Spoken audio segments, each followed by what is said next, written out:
Good day students, this is our lecture number 4। Long term solvency ratios हम कर रहे हैं।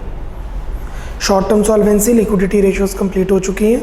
Long term solvency ratios start कल already कर चुके हैं, कंसेप्ट समझ चुके हैं, कुछ क्वेश्चंस कर चुके हैं। प्रोसीडिंग विथ क्वेश्चन नंबर 16 का ए पार्ट। क्वेश्चन नंबर 16 का ए part. From the following information, compute total assets to debt ratio. Total assets to debt ratio. जैसा कि फॉर्मूला है, total assets to debt ratio is basically total assets to debt. Total assets में हमारे पास आते हैं non current assets and current assets. Total assets is equal to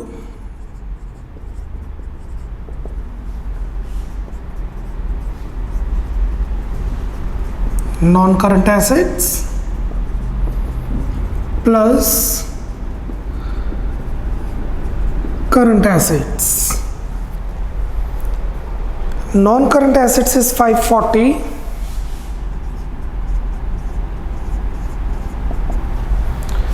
and current assets are 135 and the total is 675। 6,75,000 आ रहे हैं हमारे पास total assets. What about debt? Debt we have is long term debt, non-current liabilities,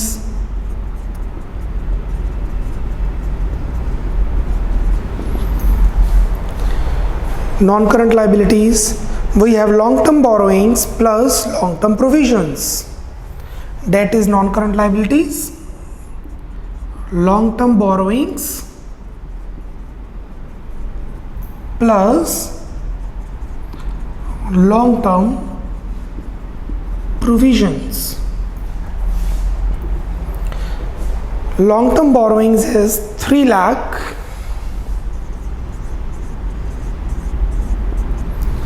and long term provision is 150. So the total debt is 4.5 lakh. इसका मतलब है अगर हमारे टोटल एसेट्स बिके, हमारे एसेट्स बिकेंगे 6,75,000 के, उसमें से 4.5 लाख रुपए हमें डेट को देना पड़ेगा।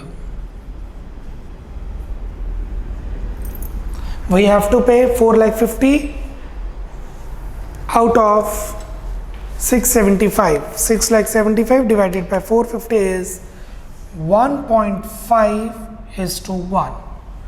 This is your total asset to debt ratio. और इसी में बी में उन्होंने पूछा है also calculate proprietary ratio.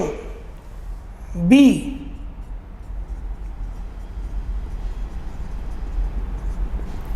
proprietary ratio. What is the formula for proprietary ratio? Equity upon total assets, shareholder funds upon total assets. So proprietary ratio is equity upon total assets. Total assets तो मुझे पता है 6,75,000 है, but equity कितनी है नहीं पता।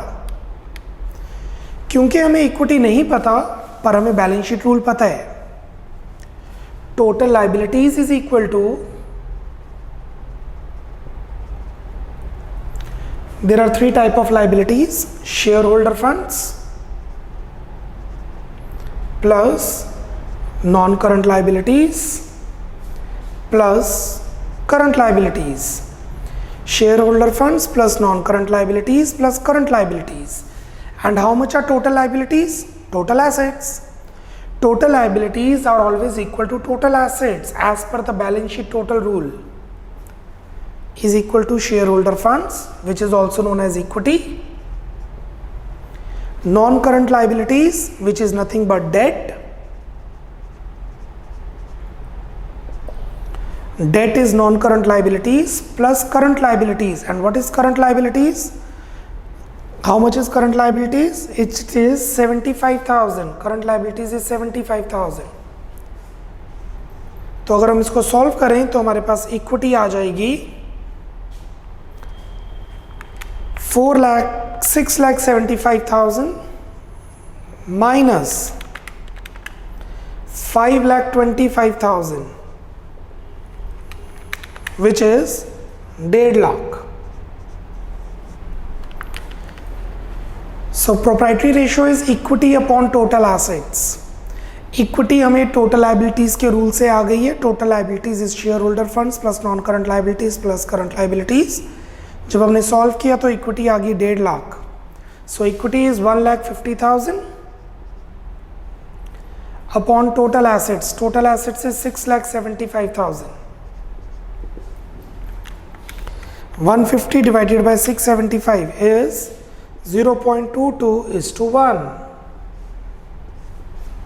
So total asset to debt ratio is 1.5:1 and proprietary ratio is 0.22:1. अगर आपने इसी क्वेश्चन में डेट इक्विटी रेशियो पूछा हो तो डेट इक्विटी रेशियो आ जाएगी 4,50,000 अपॉन 1,50,000. इसी क्वेश्चन में अगर डेट इक्विटी रेशियो पूछी जाती तो वो हो जाती debt is non current liabilities 4,50,000 by equity. Equity is share holder funds which is 1,50,000. That would be 450 by 153. The answer would be 3 in that case. But they have not asked it, so we have not computed it. 1 minute, complete कीजिए sum.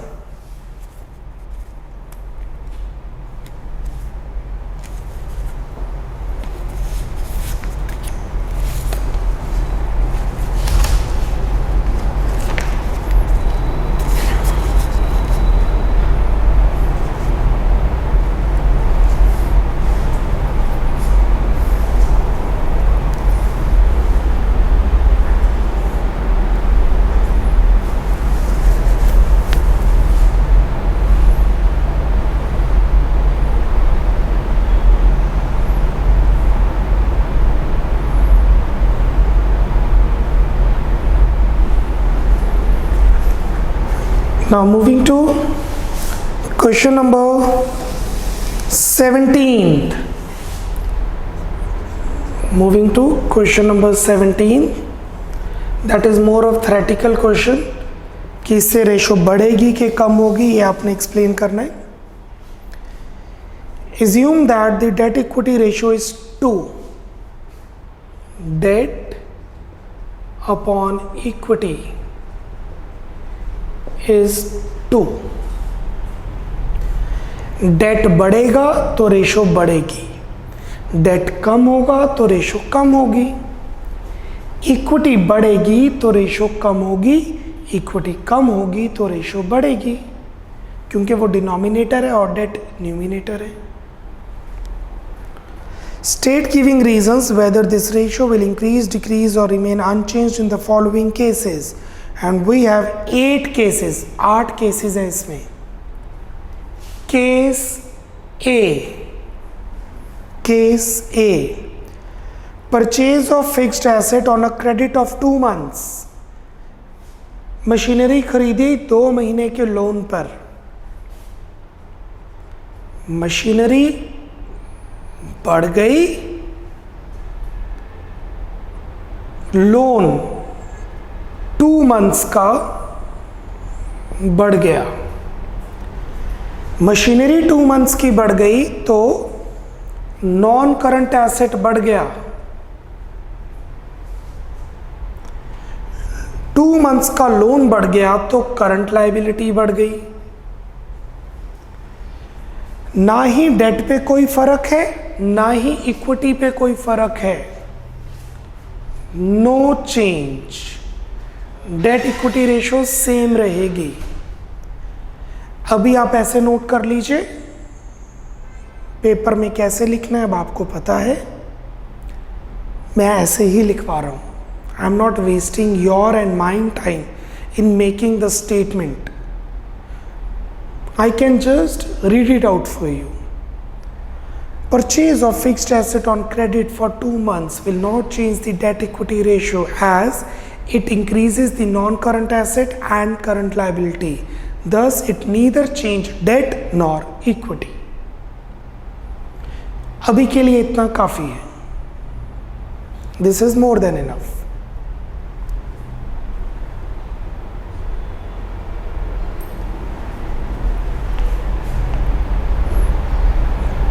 B. Purchase of fixed asset on a long-term deferred payment basis.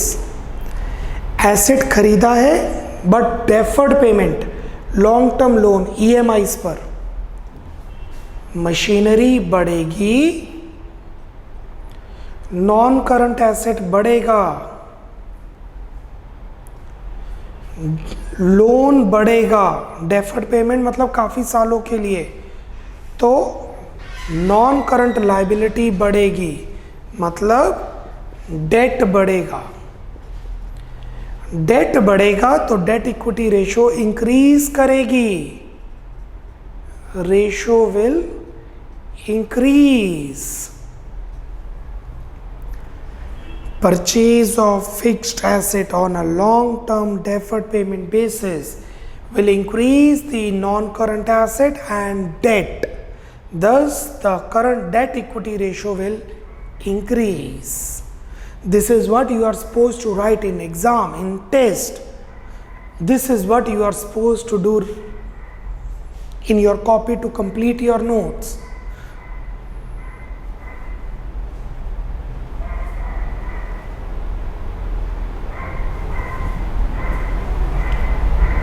C. Issue of new shares for cash. नए share issue किए cash में, तो share capital बढ़ गई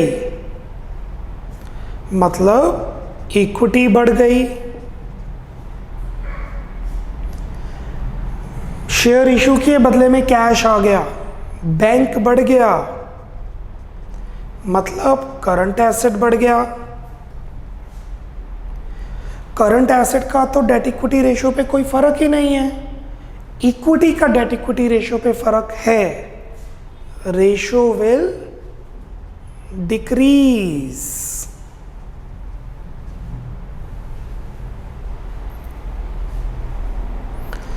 Issue of new shares for cash will increase the share capital, so equity will increase. Thus, debt equity ratio will decrease.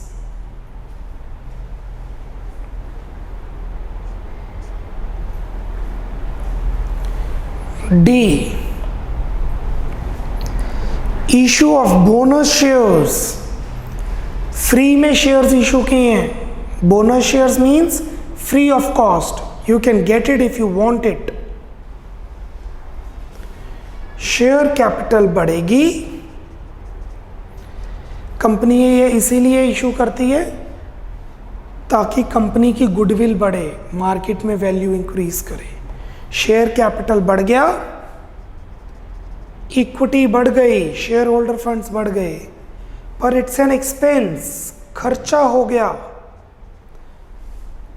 खर्चा हो गया तो हमारा प्रॉफिट कम हो जाएगा, जिससे रिजर्व्स एंड सरप्लस कम हो जाएंगे और जिससे इक्विटी कम हो जाएगी. एक तरफ से इक्विटी बढ़ गई, एक तरफ से इक्विटी कम हो गई, क्योंकि ये जो प्रॉफिट है ये शेयर होल्डर्स का ही तो है. उनको कैश की बजाय शेयर्स में दे दिया. Ratio will not change.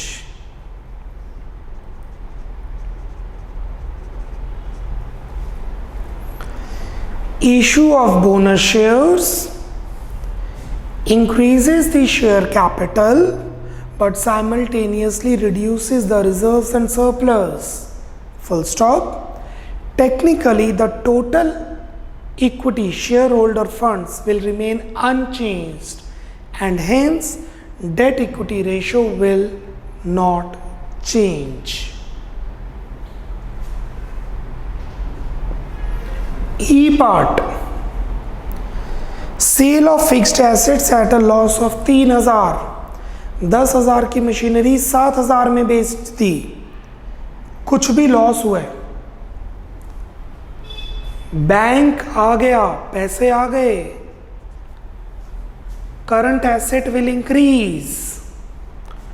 10,000 की मशीन 7,000 में बेची तो 7,000 आ गए, bank will increase, current assets will increase.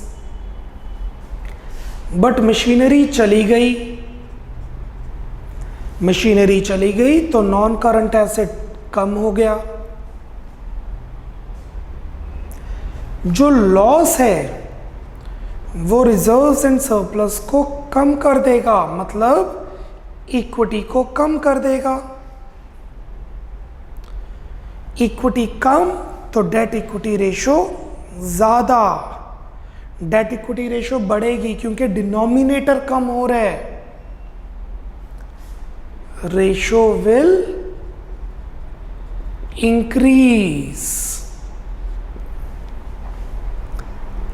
Sale of fixed assets at a loss of ₹3,000 will reduce the equity and hence debt equity ratio will increase.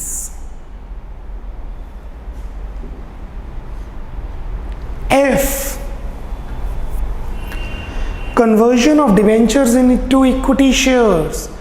Debentures को equity shares में convert कर दिया तो debentures कम हो गए,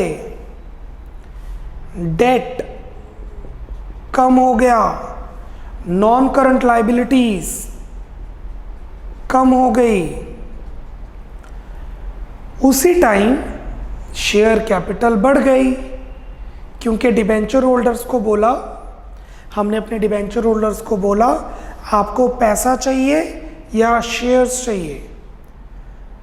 share debenture holders अगर cash लेते तो कैश दे देते, हमें वो उन्होंने कहा कि डिबेंचर्स को कन्वर्ट कर दो, डिबेंचर्स लेके शेयर्स दे दो, तो शेयर कैपिटल बढ़ गई, मतलब इक्विटी बढ़ गई।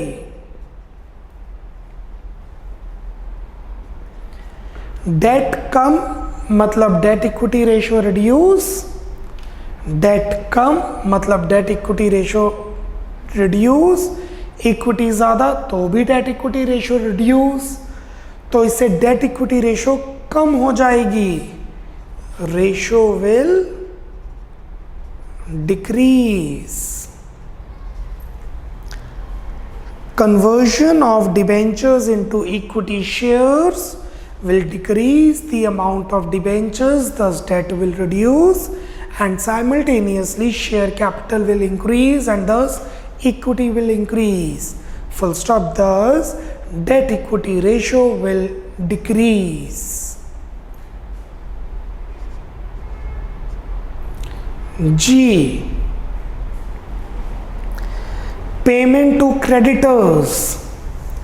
क्रेडिटर्स की पेमेंट की गई है, कैश कम हो गया, क्रेडिटर्स कम हो गए। क्रेडिटर्स की पेमेंट की गई है तो कैश कम हो गया, करंट एसेट कम हो गया। क्रेडिटर्स की पेमेंट कर दी तो करंट लायबिलिटीज भी कम हो गए। So cash की payment current asset will reduce, creditors की payment current liabilities will reduce. No effect on debt, no effect on equity. Ratio will not change, not affected. Payment to creditors will reduce the cash and cash equivalents, so current assets will reduce. And on the other hand, current liabilities will reduce due to decrease in the creditors. Thus, debt equity ratio will remain unchanged, as this transaction will neither impact the debt nor equity.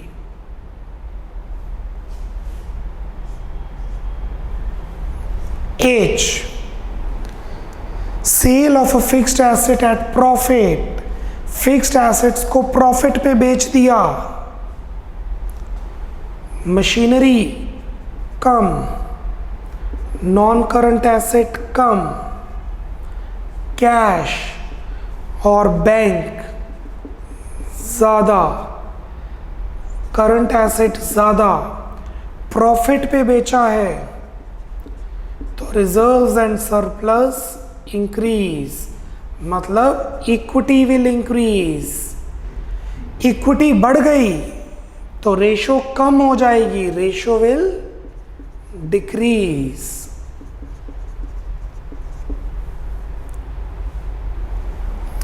Cell of fixed asset at profit, sale of fixed asset at profit will reduce the non-current assets and increase the current assets, full stop. But the profit earned on this transaction will increase the reserves and surplus.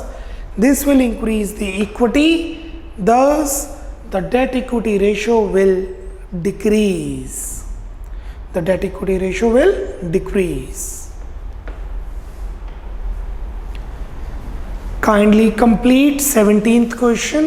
All the 8 points are on the board. और मैंने एक एक करके सारे points explain किए हैं। Paper में कैसे लिखना है मैं आपको बता चुका हूँ। नोट्स में क्या लिखना है वो बोर्ड पर है। जो बोर्ड पर है वो आपकी माइंड थिंकिंग स्किल्स हैं, और जो आपने एग्ज़ाम में लिखना है वो मैंने आपको बताया है स्टेटमेंट फॉर्मेशन को, इसको स्टेटमेंट्स में कन्वर्ट करके। टेक योर 1 मिनट।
ओके स्टूडेंट्स, क्वेश्चन नंबर 17 का सेकेंड पार्ट, क्वेश्चन नंबर 17 का second part.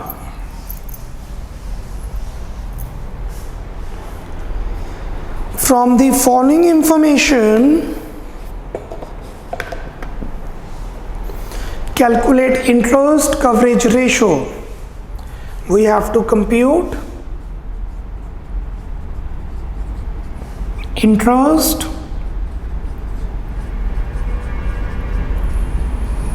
coverage ratio. The formula for interest coverage ratio is profits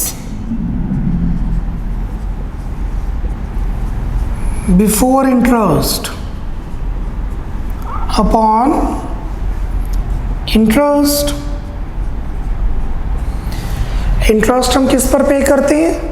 we pay interest to debentures, to debenture holders on debentures, on bank loan to bank, on public deposits, public deposits लोगों के पैसे अपने पास रखे हैं उस पर ब्याज देंगे।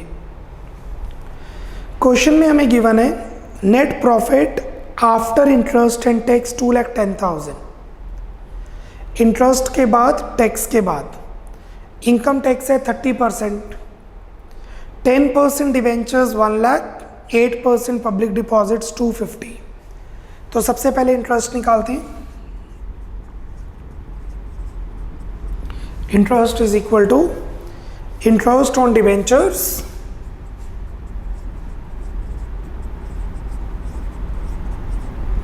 Plus interest on public debt, interest means fixed commitment जो हमने पे करना है, फिक्स्ड इंटरेस्ट, डिबेंचर्स के ऊपर इंटरेस्ट देना है और पब्लिक डेट पर इंटरेस्ट देना है।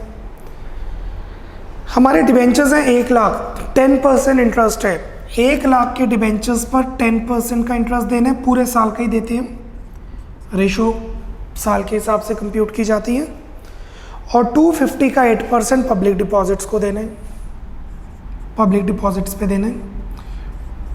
सो 2 तरह का इंटरेस्ट है हमारे पास, 1 लाख के डिबेंचर्स हैं, 2.5 लाख का पब्लिक डिपॉजिट्स है। डिबेंचर्स कहाँ पे शो हो जाएंगे? नॉन करंट लाइबिलिटीज में, लॉन्ग टर्म बोरोइंग्स, और पब्लिक डिपॉजिट्स भी शो हो जाएंगे नॉन करंट लाइबिलिटीज में, लॉन्ग टर्म बोरोइंग्स में। उसके ऊपर इंटरेस्ट दिया 10%, इसके ऊपर इंटरेस्ट दिया 8%, तो टोटल इंटरेस्ट हमारा बनता है 10,000 प्लस 2.5 लाख का 8%, कुछ 20,000 आई गेस, यस 20,000।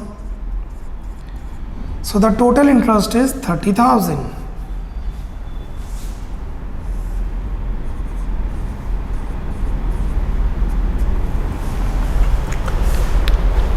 इस क्वेश्चन पे इंपॉर्टेंट मार्क कीजिए, वेरी इंपॉर्टेंट पॉइंट जो मैं अब आपको समझाने जा रहा हूं। हमें चाहिए प्रॉफिट बिफोर इंटरेस्ट, क्वेश्चन में गिवन है profit after interest and after tax. ये देखिए, profits before interest is whatever,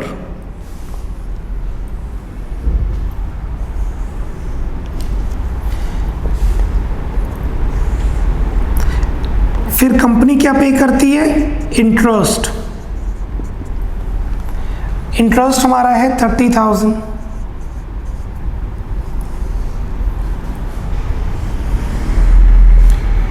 तो हमारे पास आ जाएगा profits after interest, profits after interest before tax,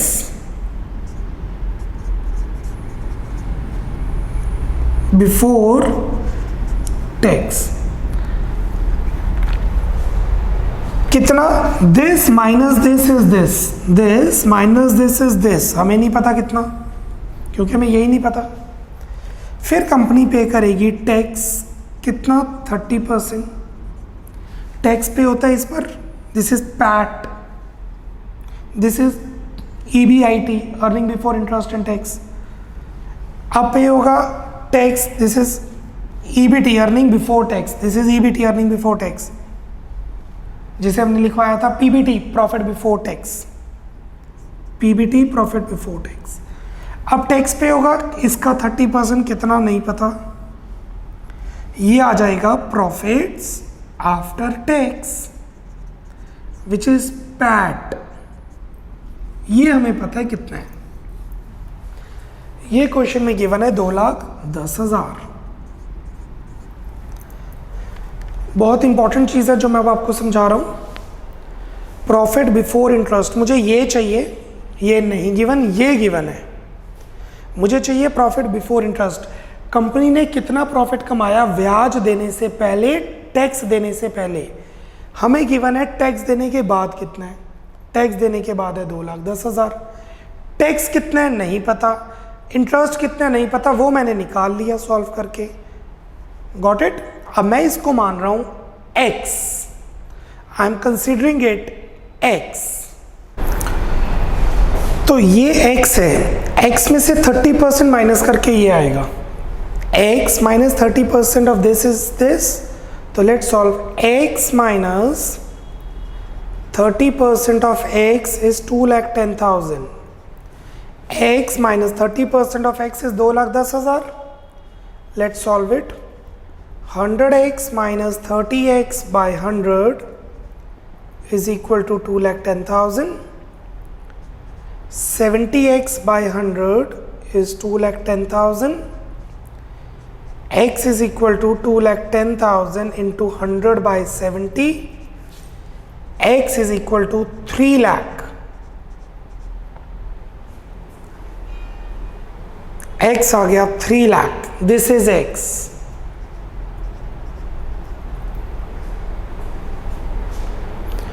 how much is tax?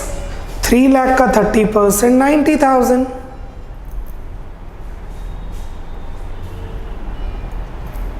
But हमें ये तो चाहिए ही नहीं, हमें ये चाहिए। इसको मान लेते हैं y, let's say it is y। y में से 30,000 माइनस करो तो 3 लाख आ रहा है। y में से 30,000 माइनस करो तो 3 लाख आ रहा है, तो वो y हो जाएगा 3 लाख प्लस 30,000, 3,30,000। बेसिकली हम रिवर्स ऑर्डर में चल रहे हैं। हमें गिवन था 2,10,000, हमें चाहिए ये आ रहा है 3,30,000। तो पहले हमने प्रॉफिट कमाया 3,30,000, हमने पहले प्रॉफिट कमाया 3,30,000, उसमें से 30,000 का ब्याज दिया।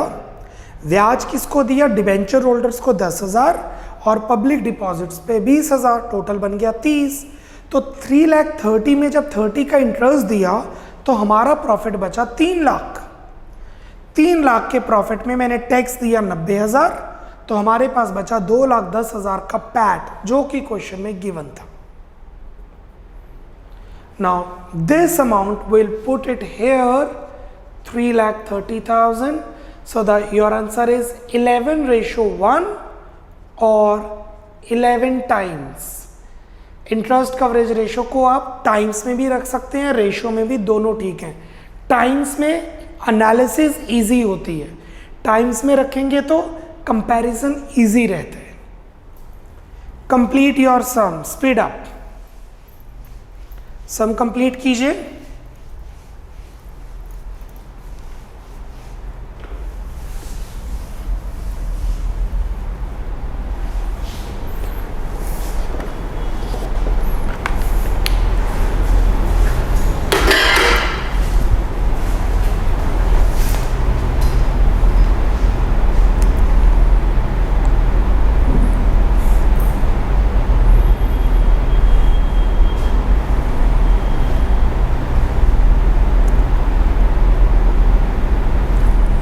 थर्टी मोर सेकेंड्स बचा, स्पीड अप।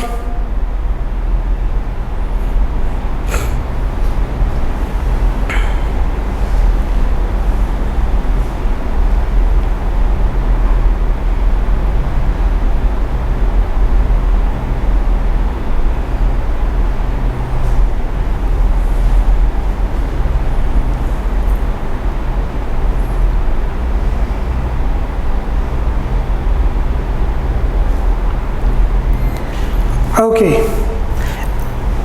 बिकॉज बच्चों को कुछ प्रॉब्लम आती है इसमें, तो मैं ऐसा ही क्वेश्चन और क्वेश्चन फॉर्म करके दे रहा हूँ आपको। लिखिए example, write down example. PAT मतलब profit after tax is rupee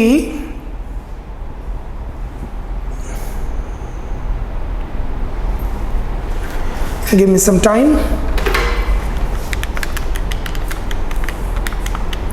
6,40,000 PAT. I don't want कि कैलकुलेशन पॉइंट्स में आए। PAT 6,40,000। Corporate tax, tax rate 20%, ये ऑलमोस्ट 50% है वैसे। Corporate tax 20%। Interest on debentures or 10% debentures, rupee 10 lakh. Compute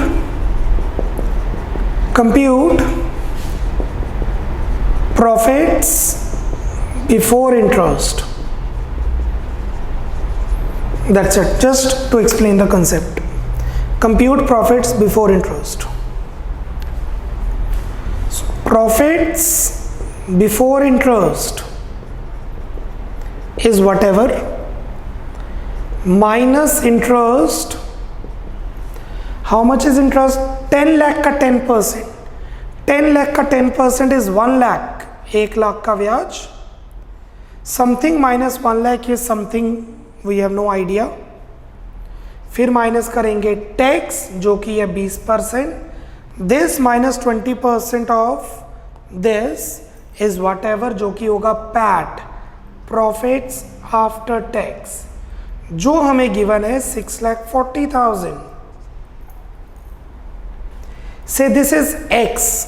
assume कर लो ये x है, तो x minus 20% of x is 6,40,000. x minus 20 by 100 of x is 640.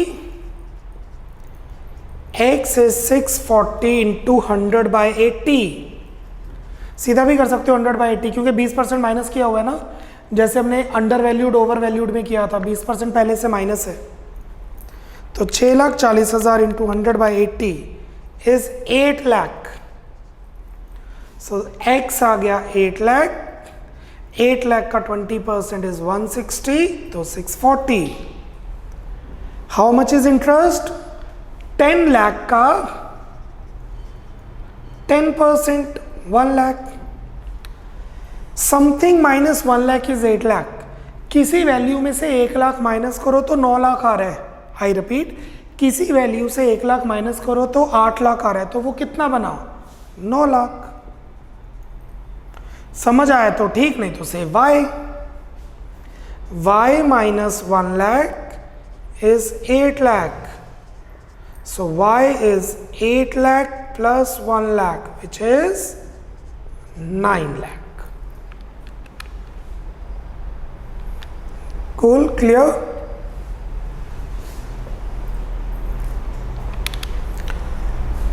Speed up complete कीजिए.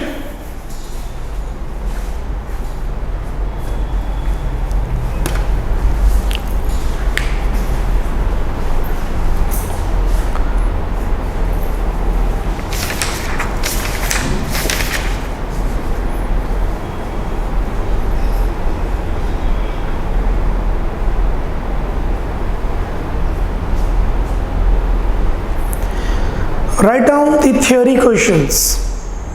2 theory के question लिखते हैं. Question number 1. Question number 1, what do you mean by accounting ratios?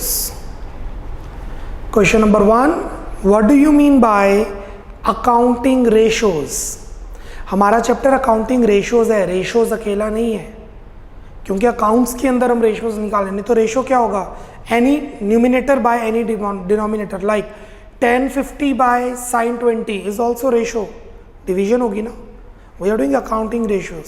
लिखिए,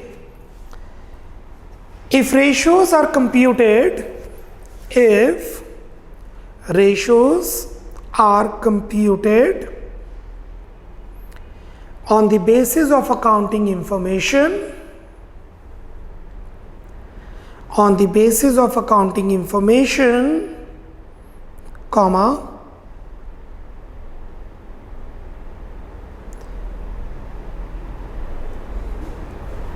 then those ratios are called accounting ratios. Then those ratios are called accounting ratios. Full stop. Accounting ratio is a numerical relationship. Accounting ratio is a numerical relationship between two accounting variables of financial statements. Between two accounting variables of financial statements. That is statement of P&L and balance sheet. That is statement of P&L and balance sheet. Full stop. किसी भी दो variables को study करना accounting ratios में आ जाता है, और वो वेरिएबल्स फाइनेंशियल स्टेटमेंट से लिए जाएंगे, मतलब स्टेटमेंट ऑफ P&L या balance sheet. Next question, last question theoretical, what is meant by ratio analysis?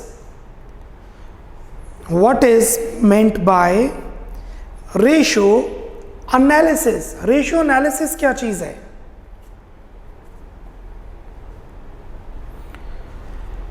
जैसे हम कंपैरिजन, अभी तो हम सिर्फ सॉल्व कर रहे हैं ना, we are just solving it.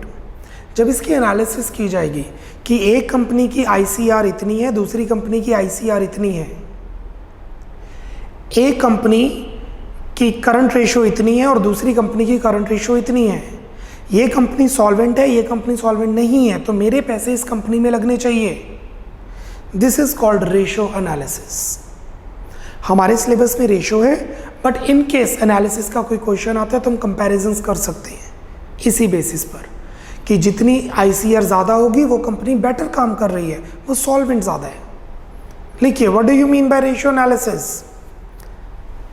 N analysis of financial statements, N analysis of financial statements with the help of ratio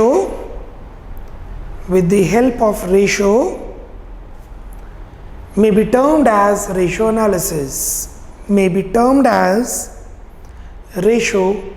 analysis, full stop. The ratio analysis is a very powerful the ratio analysis is a very powerful analytical tool useful for measuring performance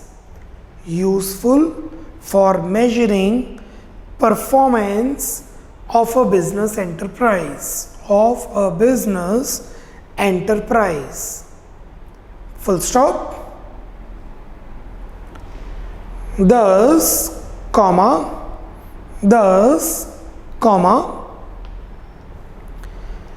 ratio analysis implies the process of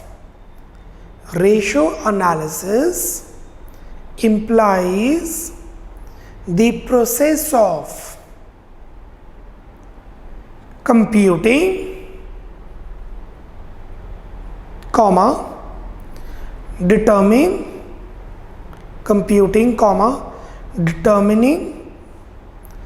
and presenting the relationship of items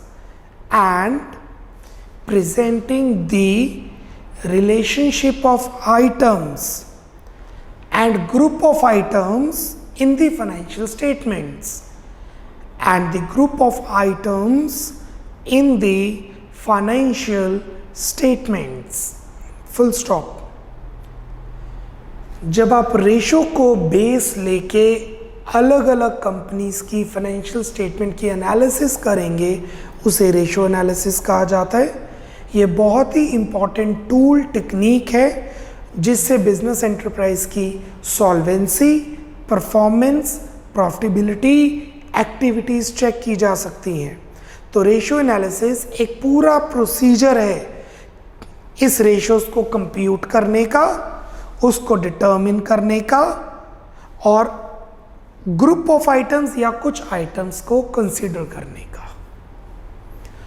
this completes our solvency ratios.